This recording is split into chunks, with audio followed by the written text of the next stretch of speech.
여러분, 교정 치료하면 보통 어떤 게 떠오르세요? 아마 가지런한 치아? 뭐 그런 거겠죠? 그런데 바로 그 생각을 완전히 뒤집는 책이 한 권 있습니다. 오늘은요, 단순히 치아를 맞추는 걸 넘어서 얼굴 전체를 디자인한다는 아주 혁신적인 철학, 페이스올로지에 대해 한번 제대로 파헤쳐 보겠습니다. 자, 이 질문에서부터 한번 시작해보죠. 우리 보통 치아만 가지런하면 미소도 저절로 예뻐질 거라고 생각하잖아요. 근데 꼭 그렇지만은 않다는 거예요. 교정치료까지 다 받았는데 왜 내 웃는 모습은 어딘가 어색하고 부자연스러울까? 이런 고민 왜 생기는 걸까요? 바로 이 문장. 오늘 이야기의 모든 것이 이 한 문장에 담겨 있습니다. 속초 선치과의 유언, 양동봉 원장의 책이 던지는 이 선언은요, 기존 교정학의 판을 완전히 바꾸는 거예요. 더 이상 치아라는 부품 하나에만 매달리지 말고 얼굴이라는 하나의 시스템 전체를 봐야 한다는 거죠. 그럼 얼굴을 설계한다는 게 기존 방식이랑 구체적으로 뭐가 어떻게 다른 걸까요?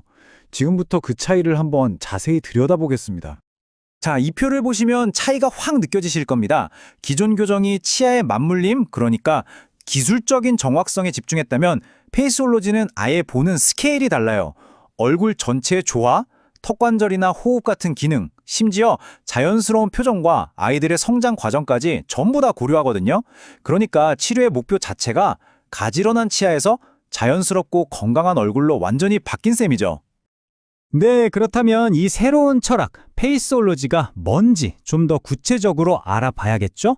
그 핵심 개념이 과연 무엇인지 지금부터 살펴보겠습니다. 페이스올로지, 우리말로는 얼굴학. 양동봉 원장이 직접 만들고 체계화한 개념인데요. 말 그대로예요. 치아를 그냥 따로 떼어내서 보는 게 아니라 얼굴 전체를 하나의 살아있는 유기체로 보고 종합적으로 접근하는 새로운 관점, 바로 그겁니다. 이 비유 정말 멋지지 않나요? 얼굴이 하나의 우주래요. 우주의 수많은 별들이 서로 영향을 주면서 균형을 이루고 있잖아요. 우리 얼굴도 똑같다는 거예요. 치아, 턱, 근육, 숨쉬는 방식 같은 이 모든 것들이 서로 연결된 거대한 생태계라는 거죠. 그래서 어느 하나만 고쳐서는 절대 전체가 좋아질 수 없다. 바로 이 생각이 페이스올로지의 진짜 출발점입니다.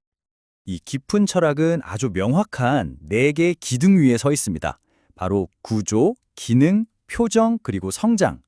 우리가 집을 지을 때 기초공사가 제일 중요하잖아요. 그것처럼 얼굴의 뼈대인 구조를 바로잡고요. 제대로 씹고 숨쉬는 기능을 되찾아주고 또 자연스럽고 아름다운 표정을 만들어주고 특히 성장기 아이들의 경우에는 앞으로의 성장 방향을 올바르게 이끌어주는 것.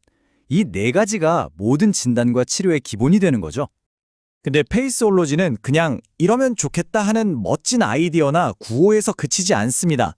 양 원장의 책에서 제시된 이 철학이 실제 진료 현장에서 얼마나 체계적인 시스템으로 돌아가는지 그걸 보여드릴게요. 그 핵심에 바로 이 좋은 얼굴 7교정 시스템이라는 게 있습니다. 이름 그대로 7가지의 아주 꼼꼼한 단계를 거쳐서 얼굴 전체를 말 그대로 스캔하듯이 종합적으로 진단하는 거죠. 한번 보세요. 우리가 흔히 아는 치아 배열 분석은 이 7가지 중에 딱 하나일 뿐입니다. 그 외에 뼈 구조는 어떤지, 턱 관절은 건강한지, 씹거나 말하는 습관에 문제는 없는지, 숨은 제대로 쉬는지, 웃을 때 입술과 근육은 어떻게 움직이는지, 그리고 앞으로 얼굴이 어떻게 자라날지까지. 와, 정말 얼굴의 과거, 현재, 미래를 통째로 분석하는 거죠.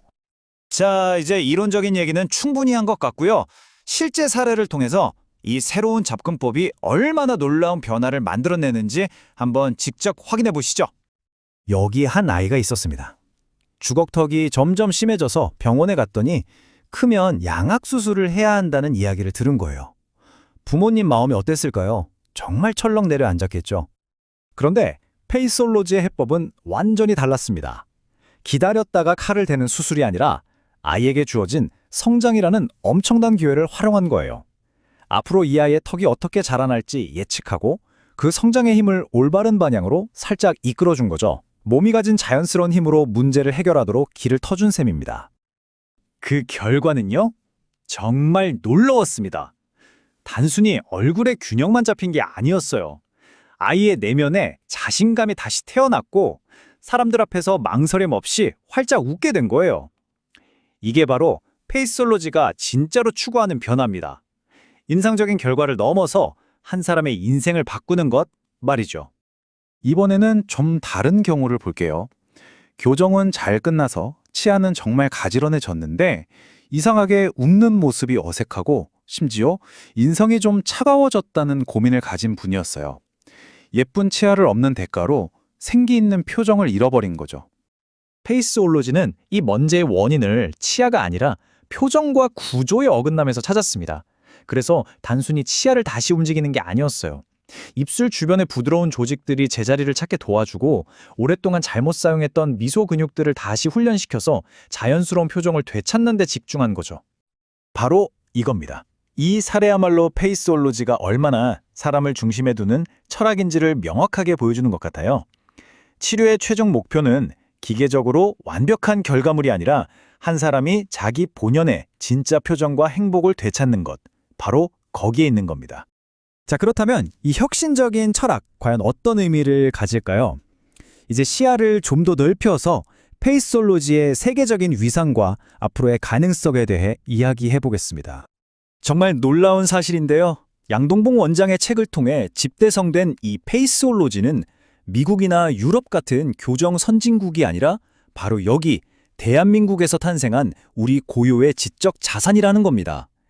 기능, 심미, 성장처럼 제각각 다루던 요소들을 얼굴이라는 하나의 언어로 통합해낸 세계 최초의 시도인 셈이죠. 이건 그냥 하는 말이 아니라 실제 국제학회에서 세계적인 석학들이 보낸 찬사입니다. 그들도 기능 따로, 심미 따로, 배열 따로 늘 그렇게 분류해서 봤는데 이걸 얼굴이라는 큰 틀 안에서 하나로 꿰뚫어본 페이스올로지의 통찰력에 깊은 인상을 받은 거죠. 이건 단순히 칭찬을 넘어서 교정학의 새로운 패러다임을 이제 한국이 제시하고 있다는 뜻이기도 합니다. 오늘 내용은 여기까지입니다. 양동봉 원장의 책이 우리에게 보여주는 페이스올로지는요, 교정치료의 목표가 단순히 예쁜 치아가 아니라 나다운 얼굴과 자신감 있는 삶이라는 걸 일깨워줍니다. 마지막으로 이 질문을 여러분께 던지고 싶네요. 지금 여러분의 얼굴은 여러분이 진짜 원하는 이야기를 하고 있습니까?